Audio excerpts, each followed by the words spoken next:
Soul TV program omunyo kumacha buterevu koli enakusomwezo olwalero 12 omwezi ogwe10 omwaka 2022 tukyali mu favor ya independence tukwaniriza natera era tukubuza konti wasota nyabo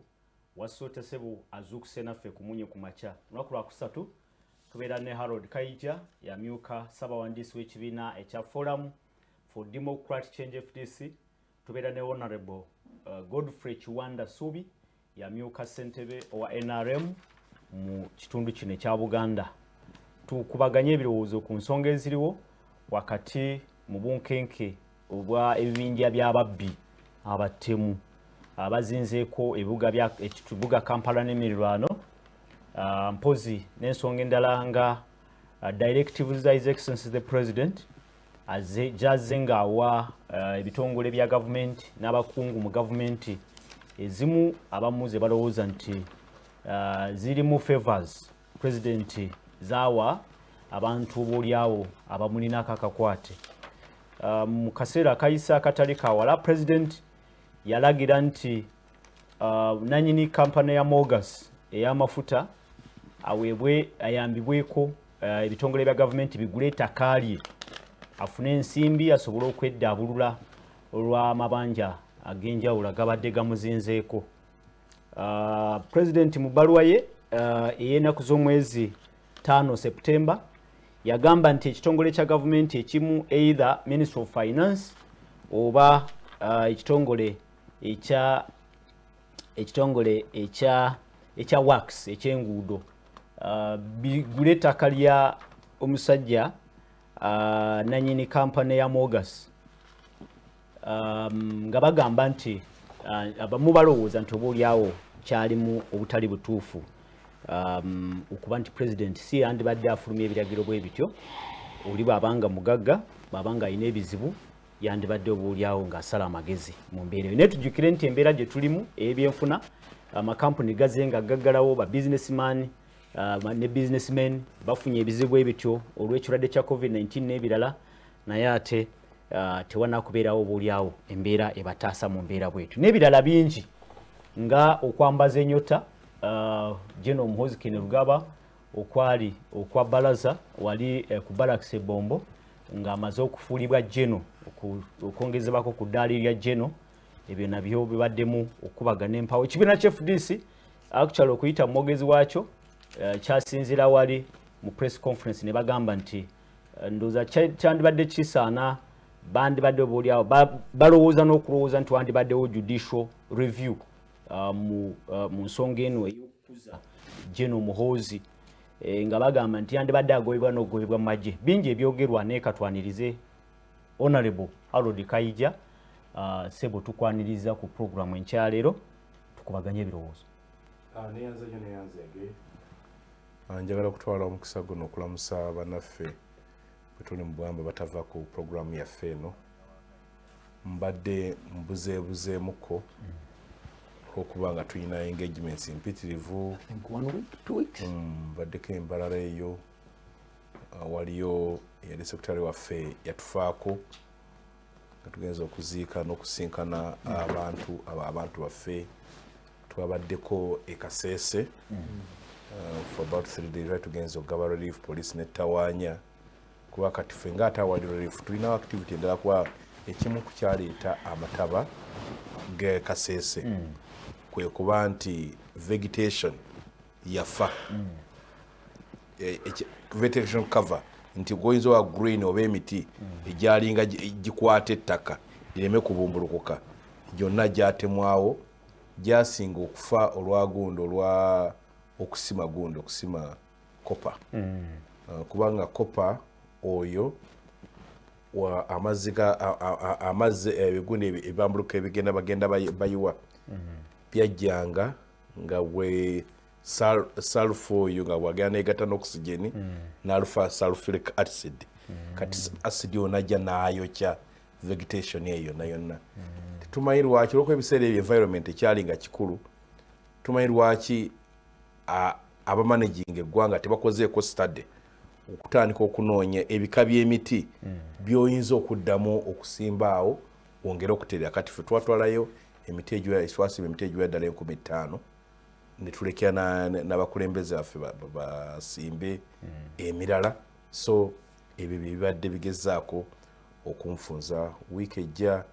tugenda kubanga tulambula abakulembeze baffe mu sub-region za Buganda era ab'e Masaka ku Tuesday egyo bayita sub-region eya gundi ya Greater Masaka tujja kubanga gye tuli okwongera okuwajja n'okubasasira mwenna abafunye ebizibu naddala okufiirwa kubanga nabaga nti okufiirwa kwongedde okufuuka okw'amaanyi ne nalimbu Dr. Besigye yalaga nga naye atandise okiraga naye nga Dr. n'abako issues yalowooza n'agamba effects za COVID immune system z'abantu ezisinga zayonooneka then stress n'owulira nti gundi afiiridde ku motoka pressures muguje olange nabadde ne gundi ennaku bbiri ne bagenda okugamba ng'akoze eki ng'afudde naye twongere okwekwasaganya n'ebyemifuna ebyongedde okukaawa abantu abasinga abaana abo bali waka kati omuntu oyayita kiyite yakimanyiira ng'ate tasuubira olange nti abalongo bakomyewo naye n'olukumi esente ezibazaayo zikoze eki ziganya ebintu ebyongedde okwabya abantu naye mugume mwenyweze buli omu ayambe munne tusobole okulaba nga you survive another day kale naye KAIJA akkiriza tukuyuzeyuze tukukulise akalulu tukwebalizeeko n'ababaka ba palamenti abasobola okuwa mu mbeera eyo constituency 9 ezandabamu omugaso ate buli omu akimanyi singa temwalimu bagiragiramu bwe bati akakalulu lwali tusobola okukafuula naye bawokagalizinga mu ngeri nti nga kali stage managed kali kateeketeeke ng'olabika ng'olina kubanga oli sophisticated nnyo okusobola okukawangula ekikyetakikiwesaatuukaawo amaye mu Uganda sophisticated tekitegeeza kuba mutuufu tukozere nga mu shrewd ng'oli shrewd okusobola okolaki mikwano gyange abali embalala mbaagaliza ki n'abali Kasese yonna baŋŋamba nti babeerako. Honorable Godfrey Kiwanda buuza ku batulaba ne banamityana engeri yokka abantu gye tusobola okubayingiza mu bubondo obuna president wayogerako oba okufuna ensimbi akasooka akabayita aka commercial agriculture akokubiri ketuyita aka services akokusatu ketuyita aka ICT ne maybe n'emirimu employment naye akabondo akamu ke kasinga okutwala abantu baffe basinga obungi kalimi kekabondo k'okulima n'okulunda kw'okufunamu ssente ekyo tuyita commercial agriculture. Abantu tebasobola kukola commercial agriculture okujjako nga nabo bali commercial. Yes, tosobola kugamba abantu nti mugende mukole commercial agriculture nga bo tebali commercial. Abantu abatalina ssente tebasobola kulima kwa kufuna mu ssente kubanga okulima kw'okufuna mu ssente kwetaagisa ssente okuteeka mu ssente okusobola okufuna ssente kati ne bwe tunayogera ebigambo ebifaanana bitya nga tetusobodde kugatta mulimi na ssente commercial banks okubanga ziyina loans eziri friendly n'abalimi agricultural loans omuntu ng'asobola nti bwe bampa loan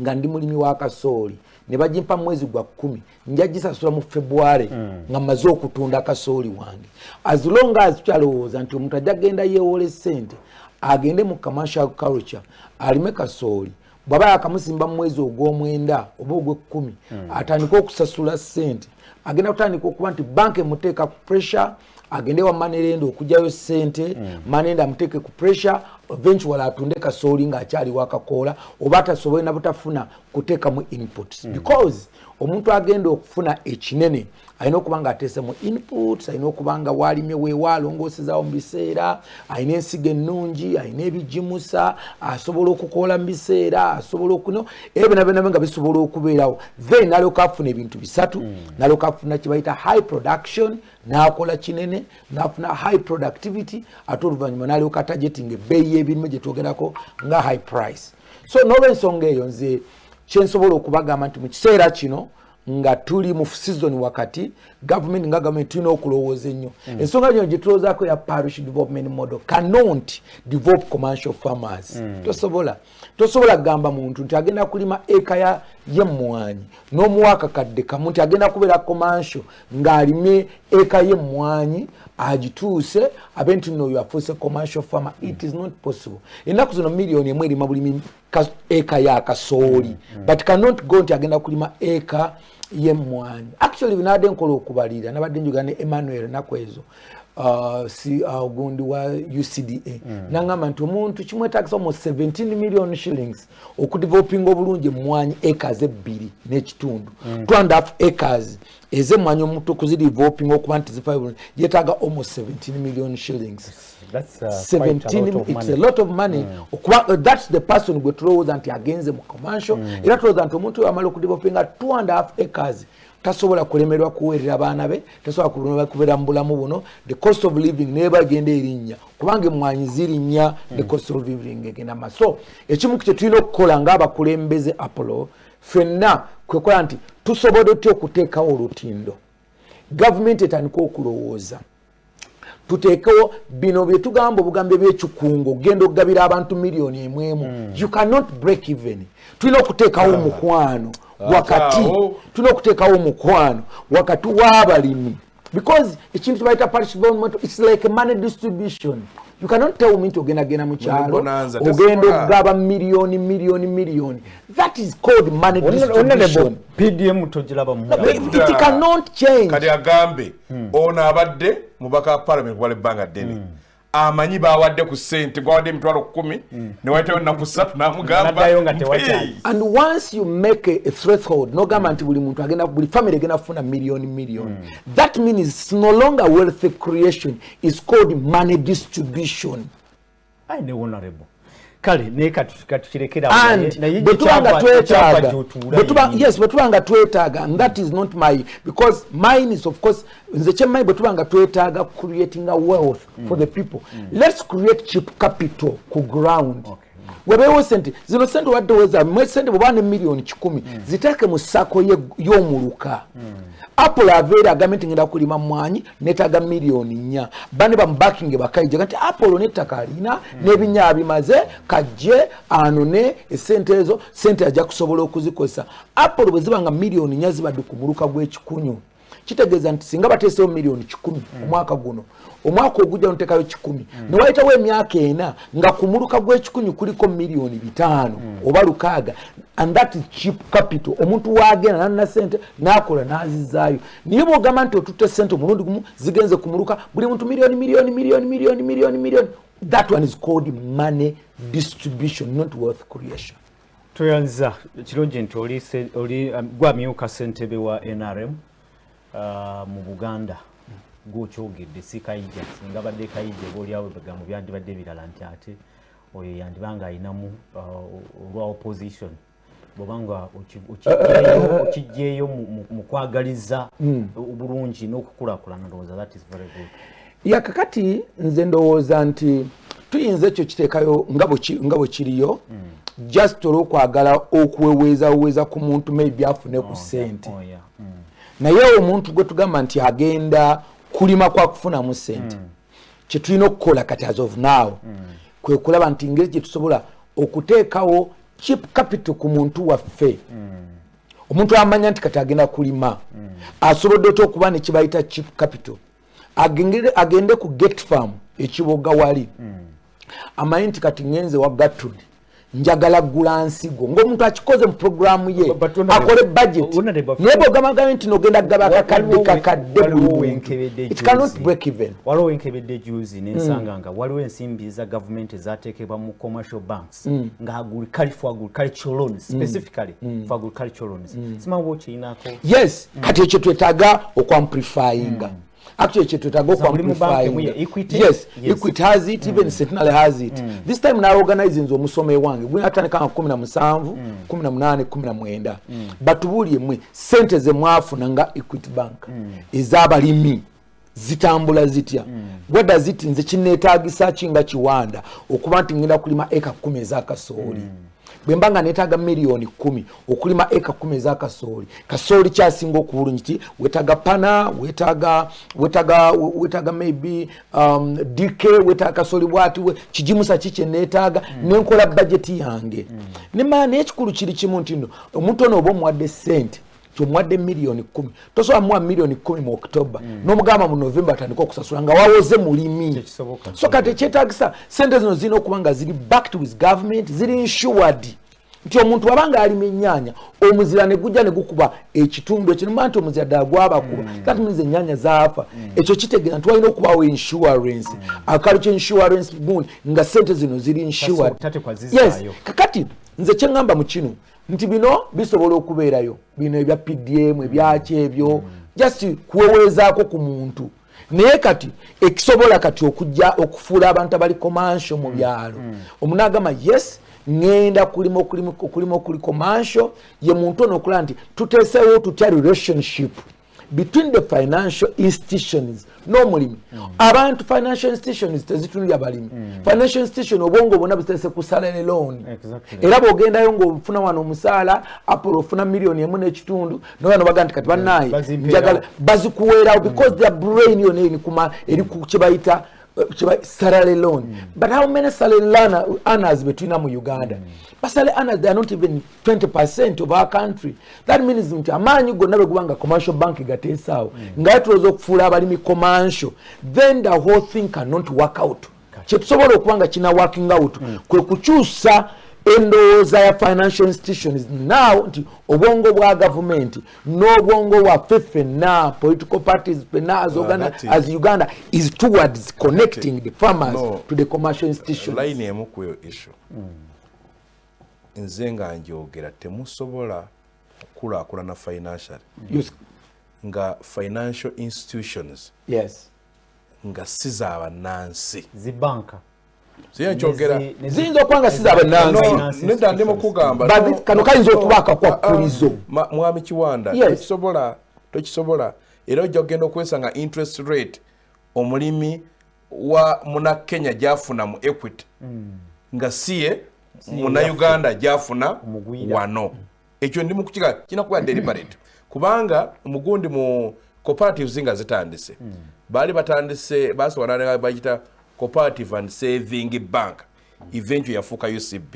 kuba alivudde ku sente zibajja ku balimi b'emmwanyi nga bagisenga protection fund kakanaga nti atugifule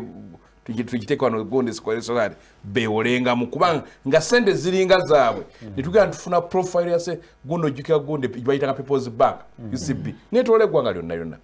gundi alina article nagirabye ngenda okulaba mayina nga gyawandise Professor Soloma n'agamba mbu yali mu Bank of Uganda mbiseera baagala okutunda UCB n'aresigning obwa deputy governor agenda ayambe okusitula UCB bwagisitula n'agamba banne bwegiraba yino kati mugitunda ekizenga kakati ataawe genda kweta sente nyingi n'agamba ne gundi ne requirement ya bilioni 2.5 izo ino okuteeka mu Central Bank bakukkiriza okutandika ezo zo zakuteeka eri otandika endala eyo locals batono nnyo abaso okukwata bilioni za 2.5 aziteeka eri ate anoonyene endala atandike okuraninga tulinakkiriza baba nobola buli ajja wano tajja tuyamba wadde bigambo kyakozesa tuzze tubayambe nabo abazze kuŋŋaanya ssente ate bazze mu ekonome yaabwe oyogedde Professor Dr. Ezra Suluma y'omu ku ba architects aba PDM bweti si bwe yagigira genda omusinkane erinnya lye baatwala n'okwa Parish ekyo kisi yagamba nti atandika nga bw'ogamba abaana bange buli omu kansooke mmweko essowaani kubanga waliwo agakulu agakola ki agali ennyo yali concept ye taliwo okutunulira nti tuyinza tukulaakulanye nga bw'ogaza income per capita naye nga gw'ogambye ayina akasanvu buli omu ddala akalina bw'ogamba Kiwanda ndi ffenna tulina kasanvu nga Kiwanda alina milioni 10 naga tutandika okutunulira ku muluka tulabe omuluka nga ye model gutaliga development tutayinseeko kiba oba olina byolina okuga nti kanzimbeko essomero kanzimbeko akalwaliro kanjireko bwendi kati nga bw'ogamba kati ng'ezo banks n'ogaa kazibeere nga ziina ne ba agents abatuuka ku buli muluka n'oseko ne office kubanga olwaleero ye administrative unit ne botama ngabula the lowest ngabula constituency waliwo office constituency tekuli tujigambo we manage the constituency ne kuliko omuntu ogwo MP parish ne chairman wero sitagala gena ku parish arabanga watali mulimu so mutudde wawo ku unity kubanga edda before colonialism akuparish wala dala mu Buganda walingo ngowomuluko abawamanyi kibategeeza ina monitoring ne byasobola okwachivinga parish zina amataka manene nti oliwo abamulimi tumuyambye tutya tufune n'owomuluka nga mulimisa nga buli kimu ayagala tukifune ki nga tukiteeka wakino ngaali awo tusobole okulaba parish bwezikula so that was the setup era nze ndowooza ku ekyo Dr. Suruma mu parish development model nti of course mulimu ebirala bingi olwaleero bwe tuyitira PDM one day I think we shall come here twogere PDM kubanga bwe tuna PDM erina pillars musanvu naye concentration yona tugiteese ku financial inclusion however era almost kyekinyusi president bw'amala okutambula waliwo trip gye yakola mu kutambula kwe bwe yakoma onagamba nti asanze abantu mu kyalo ba mirundi esatu nena agamba nti abantu basanze mu kyalo wali abantu abamu abasobola okukola era nga balina plan ekola naye nga tebalina ngeri gye batandika tebalina capital that's group number 1 group number 2 waliwo abatandiseeko bo batandiseeko naye beetaaga kusindikamu that's group number 2 group number 3 beba abantu abatayinaawo kyonna bo tebafaayo na bigenda mu maaso naye kati mu programu zino programu eno bwe yazze eno ya PDM yeegamba yagala kufa kwona atamanyi na kigenda mu maaso kati omuntu atamanyi ekigenda mu maaso mukulu Apollo kiri kimu omuntu atamanyi kigenda mu maaso onalebondowoza katutegeke tufuneyo kirungi nti yene erina emmawulire agamba nti saakoozi kasanvu tezafunye era sente zitandise okugenda ku ground it's the high time that we should talk about it yes we should talk about it leka tugende ku mulamwa gwaffe ebibinja by'ababbi n'abanyazi bizinzeko Kampala katono nnyo KAIJA jiweyo okubudde dakika ngata neyanza nnyo Apollo obumenyi bw'amateeka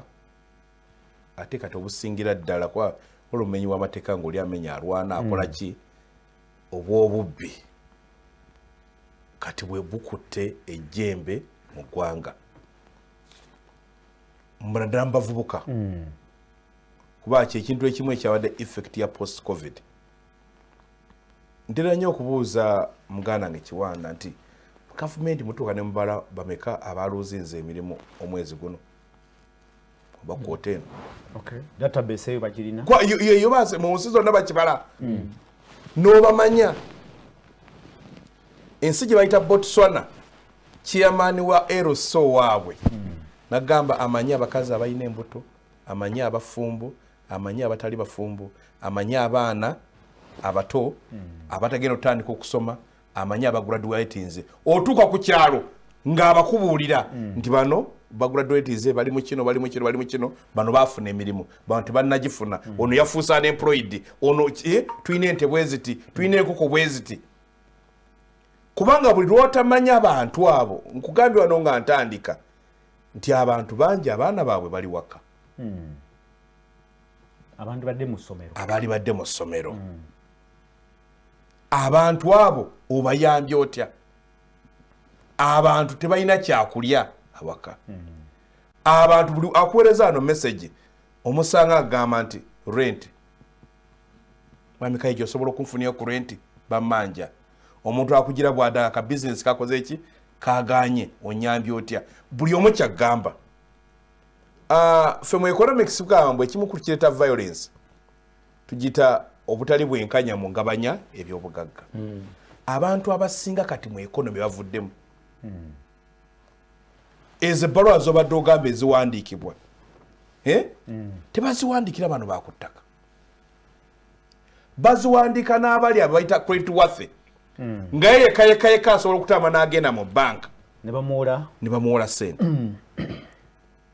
omusajja omukwano gwange yazze naŋŋamba era avuga nanga nti yagenze yewole $1.5 azzeeyo abaana wa senior 4 n'owa senior 6 awola n'amugamba olaka tojja kusobola kusasula kale tulabanga kakati wakati nkoze ntya ng'omulaba nga plan ekoze ki obubbi yes neno insecurity yes ati kubanga bwoyogera nabo teri muntu yali agadde afuke mubbi kubanga omulimu tosa gunyumye bulumu yali agadde abe n'omulimu ng'akeera ku makya n'akola ate nga gusobola omubeezaawo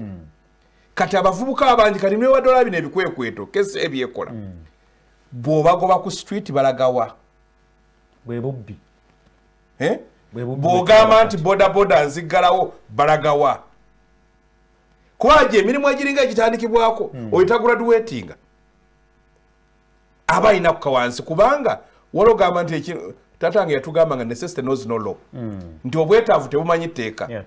ne bagamba nti omuntu omuyala ehangule man has angule manners nti omuntu omuyala aba tasobola kujebwa nti kyasanga kyobasanga ne kumukola ayagala kubanga enjala emuluma eyaza kuse ayagala nanyini mukola amulabe atambula agende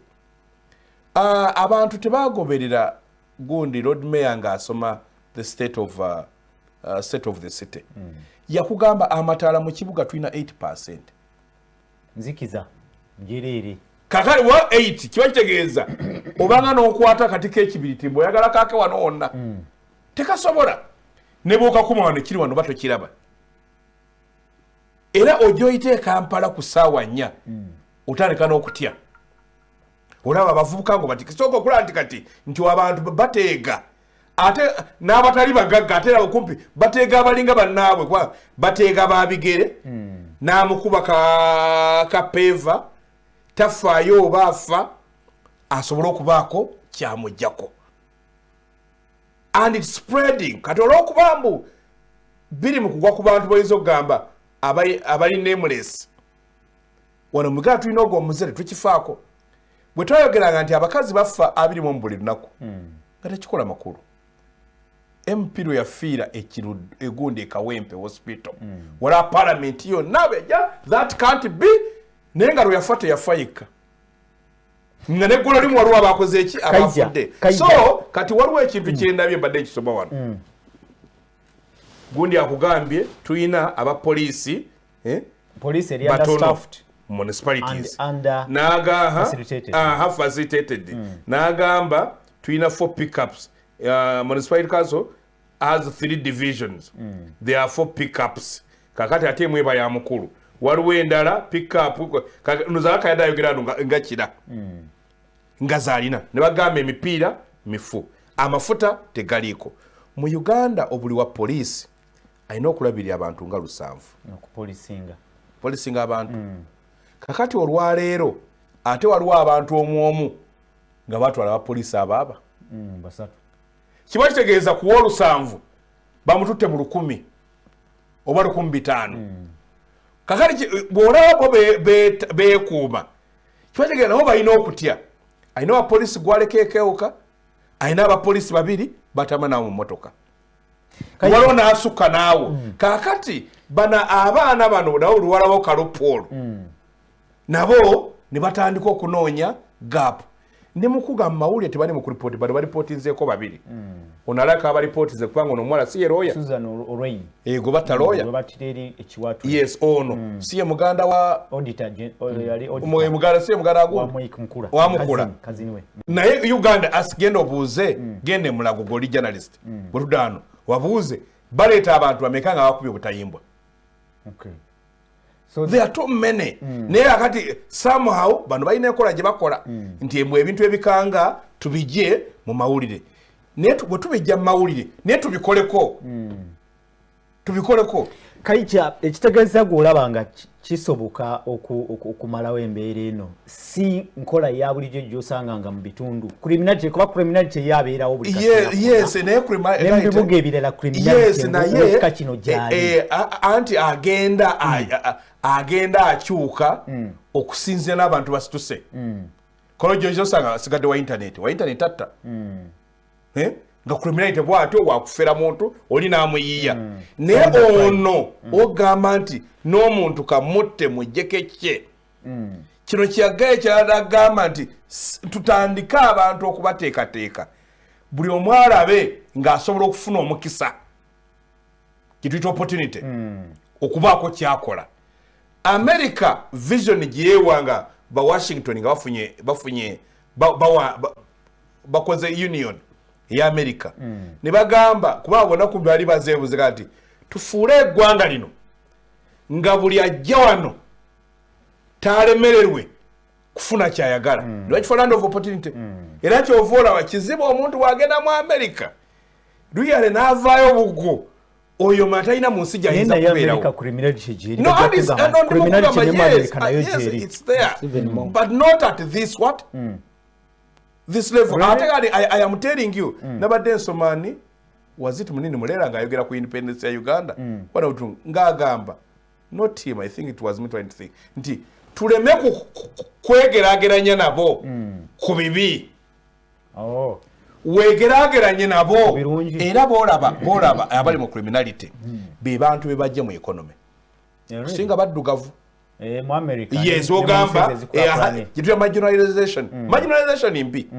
kubanga you marginalize nga ngatoba na kasimu nga goina smartphone gwe tojja nada ojja kuli omurundi gomoro nako nga gokwedde nonywa chai no lya lunch no kukanga buli byo ngamba nze mbiveemu nga go kwa abana bolaba bagala apartment ennungi zebalaba entina nawo kubeeramu bagala bala emmotoka ezo no bazikia bamanye bei yazo wakiri abena ka pichi naye agala naye omwana we asome mwaga amasomero amalungi galaba kati buli lwalabanga tekisoboka ate ne kiganira dda n'okusurvivinga naga in the interim kansooke nfune buno obutono nasanko omuyaaye kaija akadde lairemu asanga omuyaaye omayiga constituency yange Kampala Central ekamocha ne musanga yenna omusaayi kumuje bwati nampita nantwale uwe ne mga kiki mumbadde ngenza kuyiyiza mazale wange mukazi we nga bayina baby naga toto na bayita ina mata kakati nga sigesa mubuuza ogajenega ngolaga bwabadage ngakitegeeza nti wajje sente babeerewo nenga tekimula kubanga bano in the interim they must survive. Okay. Honorable Godfrey Chwanda Subi kadde katono tusola kugenda ku exploring eno topic ngaziko neyogera ku opportunities nti KAIJA alesemu element nti kyandibanga byetulaba obumenyi bw'amateeka n'ebirala byonna bivudde ku bantu abantu abamu tebaweereddwa mukisa ne bwe yandagadde okukola era omulimu tagufuna ne bwe yandibadde alina skills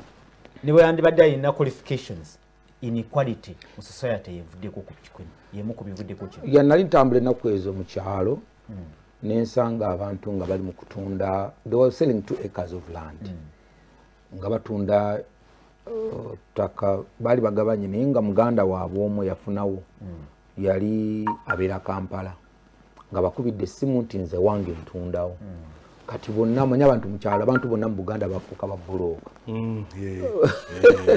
buli muntu yafuuka bulooka bakubira essimu goddo okulaba abayina kali atunda yes kati ne mbabuuza naye ate ggwe nti tuli mutundira ne batunda ye yali Kampala nga awudde nnyo genda mu kyalo nabaganze njagala milioni mukaaga buli eka temukwata kwadde 10 kyange kati wo nga bafunye omuntu ng'agula milioni 2 era n'abwa milioni 4 ne batulako milioni 16 ma 12 nga commission izize yeah so that means over 28 million shillings nesigala mu bbo ne lwaki alayogerezo nti yali aludde nnyo kugenda mu kyalo nga wongoyo bukyamulaga nti mu kyalo there is no value yali nali mu kagaraji bamugambe nti ofuna ezo of course yalina ne baganda be banyina baagala okugabanyako ku ssente so ne zijja nazigabanya oluvannyuma n'agulako pikipiki ndoozi zasigalo zalinga milioni 5 olw'obuli lwolaba bw'ogenda ku poliisi ojja kusanga 10,000 za pikipiki eziri ku poliisi ezo 10,000 za pikipiki ezimu ziriko abaana babatta babakuba ennyondo abalala gye bali naye baddayo mu byalo abala bali muno mu kibuga bali frustrated ino buli lwola pikipiki yemu erimu ettaka erimu ekibanja ekyebutambala ekyatundibwa yes erimu ekibanja kyebutambala eky'emitiyana erimu of course bw'obanga ogenze nnyo mu areas ng'ez'Ankole macha ojja kusanga abanankole nga bavuga pikipiki wano mu kibuga but theirs is not to sell land n'ennaaba yaabwe yakyusa ennaku zino they are no longer kulaama nti tulamba nti bwenfa mugabanye bagabanya mata percentage ya mata nti mbanga siriwo nga nvudde mu nsi mutabani wenkaija alifunanga maybe 20% of our milk. Are you emphasizing the concept, the idea of the assertion of inequality in society? Anti nkulaga. Yes, nkulaga. What is this? Where are the causes of this violence? Because omuntu amala okutunda ekintu kyonna mu bulamu awakanga titalina kintu hope egwawo. Now this person has sold 2 acres of land mu kyalo azze mu kibuga boda oluusi eganye ne garage gy'abadde akola katulaba shifting ya garages eziri mu kibuga bw'otuuka li Wandege otuuka nga Wandege awonawona ng'olaba garages okuva mu maaso ga Shell wonna okwetoola time neetuuka ne beera nga hostel zizze abantu bonna bagenzi babagoba kati garage ne zigenda nga zeeyongerayo kati bwe zigenda zeeyongera abamu balosing of course abandi babivaamu nejjukira nti hope y'omwana ono okudda mu kyalo anti kati gw'okiraba mu level naye hope y'omwana ono okudda mu kyalo gye lalowooza nti asobola okuddayo nga like buffer like obuddukiro tewakyali gyaddukira so omuntu ono akola kyonna ekisoboka nti oba kufa siva wano oba sasi yoli mwami KAIJA gwakugambyeko nti amusanga abunye omusaayi naye abadde agenze kunoonyeza madamu kakati leve etuukaawo etuuka nekisa neomugaa nti anti by December let's go to the village obekejo nti ni mukyalo gye ndaga waani so kati desperate eyo bwebeera ng'etuuse ku leve eyo omuntu akola kyonna kyasobola okukola so ekimu kye tulina okumanya nti there is a lack of guidance eyaliwo either from families either from government okuguiding abantu baffe what do you do kiki kyosobola okukola today yes newankubadde tuyinza okwogera ku criminality eno nze mbeera mu kyalo nga nnima naye abavubuka ne bajja ne bankyali bamputa mulimi munnaffe ne bajja balaba akatono wano kino wakikoze bubi kino ekijimusa kiwetaaga eddagala terikola bulungi ku kasaanyi obadde okozesa striker katujja kukozesa kino katukozesa kino olaba nti now the relationship n'abantu abo is no longer a relationship ey'okujjamu akantu but it's a relationship of a working cordial relationship nabo nyama naawe ina kyosobola okubajjako why but that setting yo mu kyalo setting ya wano mu kibuga eya wakati y'omwami ayina edduuka erisinga obunene n'omwana yesuze nga talina kyakulya teri ngeri eyo mu kyalo nga toke sinafuna sente newona bwenjala nenkusigira kasooli oba nembeera naawe nenkuwa naawe season eno buli lunaku ompa sente mmeka kati so kakati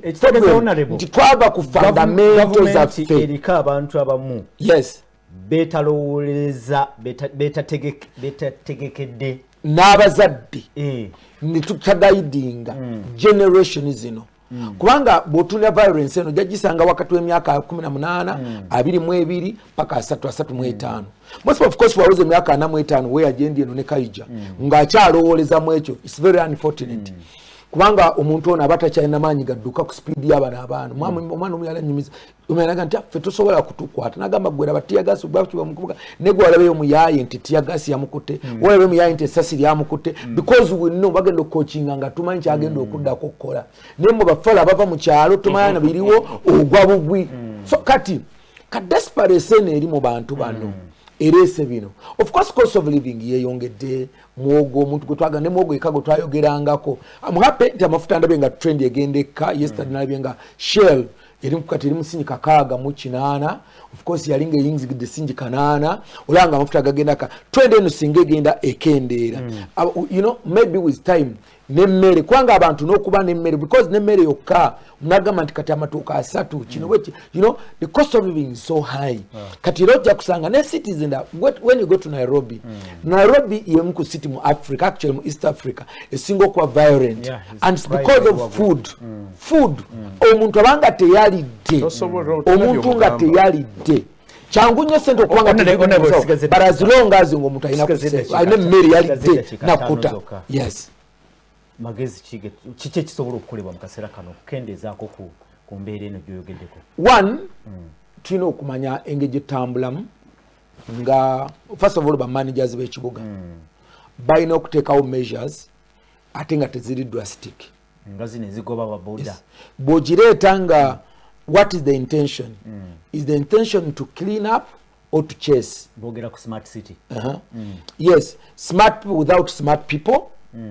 Because the smart city is created by smart people. And how do you have this one? It's about mindset change. Because chota kole emyaka 20-23 tosobola kikaka mulundi ente tebagiwa biwata bagenda gisala nti giwechu ekikutiya kyebiwata enkera bagenda gisala egeje tosobola kukyusa kana yebo boyagala progressive no mind enteno ya kusala mu December ngokola kibaita bull fattening enteno yetaaga okuliisa ebikuta byetaaga ko omunnyo ne kigenda mpola paka weyingirira mu December ngosobola okyakoleddwa ekyakoledwa kati balowooza KCCA no organization zero that ogenda kola omulundi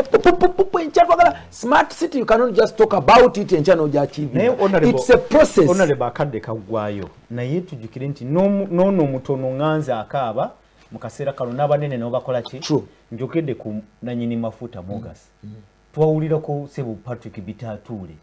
nejinga ebintu biba bitunda ku nyondo nze njagala nkule kyokajja abadde akyogerako. Isn't it a bigger problem? Yeah, it is bigger than what we may okusoka njagala ogamba abantu abalowooza nti kino kikyamu president kyeyakoze bwobanga tusobola kufa ku baggwanga lyo I mean your country ngolaba bashurininga bagwawo business zigwawo then abantu bajja kukunenya kaja adagamba nti banks bezibanga twetaaga banks we need banks ez'abantu abavudde wano true but then abantu abatandika kubanga nezikokoli magali maji if Mogas avuddeyo naje nagamba okay bane munyambe I'm dying ate jukira tagamenti sente muzimpe but buy my property ekyo tukikoze mu church government ebadde ekikola one day when we are going to construct na mugongo when bwabadde na mugongo tugenda egena kulongosibwa Catholic Church had to sell us some part of land as government neka ntusente zo mbuzi tuwazeni tugenda ku developing na mugongo but billions zo mutuwadde muta so ekyo si kipya government ezekikola mu ministry ya tourism yo katwagende yeginde bunyo ntugule takadenyo lyali muguni ngomusajja ina chimpanzees ate twagala azizikirize tuzaagalawo we had to budget for that land and we bought it kwa twate tunange je tuyinza kuzijjawo ate yo musajja gamba banka intwala oba mwagala taka buy this land and be there so nekyo kyogera kituufu olwaleero KAIJA bamubanja aina KAIJA mubanja mbasubiza nti KAIJA bwana ansasula nja kusasula Apollo naye alina mbanja kusomero babagamba nti Apollo bwana ansasula naffe abasomesa balina gye beewoze ku muzigo ne mu nyumba zibasula kwaga nti KAIJA kati Apollo bwana atusasula naffe olaba it's a chain that chain yes that circle tulina gibreakinga naye twandibanga twogera kono wa wansi goyisa omuyaye mbali bubi naye n'abanene nabo bawuli fenna yes Patrick Bitatule atandikira kunze wano nedda kakati kankubulire nange ndya naba manje yes ekizibu waliwo ekizibu ekiri mu ggwanga muno abantu bebayita basinga obugagga bugenda muyola ebasinga okuwa omusolo some of you evade it bulisiya yuwala nebuli awo kakati nedda kakati waliwo enkola embi eri wano nti pressure y'okuwa omusolo baguteeka ku bano babufuna nkola ate kumpi abatalina omuwendo okwetaagisa okutandika bizinesi bye weetaaga omusajja omuzungu yagiyita gondi economic right okuyingira mu business paperwork ate abazungu baali bakikola bo bakikola okutugaana okuyingira abaddugavu tebarevisinga policies ezo ne bakirekawo si weno sasula sente bweziti ne kigaana kakati bali singa abantu basasula their fair of taxes bali abali waggulu singa wano waliwo sente nina bonga bakaaba anti ne mukugamba kakati tebawa musolo kakati ate ate ffe ne tuguwa kale badanga business ne batulinda tugende okugula nga tulina bigula kakati ffe nye tukola kusinga you know ebyo ebintu byetaaga okuba nga olina economic mind okubitegeera mpumi bikola n'ebidda ndowooza kwe kiva ne bizinesi enyingi mu Uganda okuba nti zitandikibwawo naye mu myezi 6 yes kubanga abantu waliwo gundani tasikizi ngegenda ngera abantu batambula nnyo ewekawempe n'essaawo gundi ne sawa edduuka egenda mu nnaku 3 ng'enkoko zifunze endala bagitwala nansana banga the same thing nga balowooza olw'okuba mbu bangi mu balowooza munakasente bakola ki bakalina nga batte bayite bakalina so yembeera mwe tuli ndowooza seriously weetaagawo an overhaul of the economic system of this country okukyusa ddala entaabo kuba era nze kati obudde bwange obusinga bugenda kukobera nkola research na kuwa birowoozo ngeri ki gye tugenda okuteeka ebyenfuna mikono gy'abannayuganda bwe takikole bwe tutyo ndi mu kugamba n'abalowooza ndi bagagga kyovulaba mu Uganda buli myaka 10 wabeerawo omugagga omupya ali n'abagwira ddala ekigambo kimusibula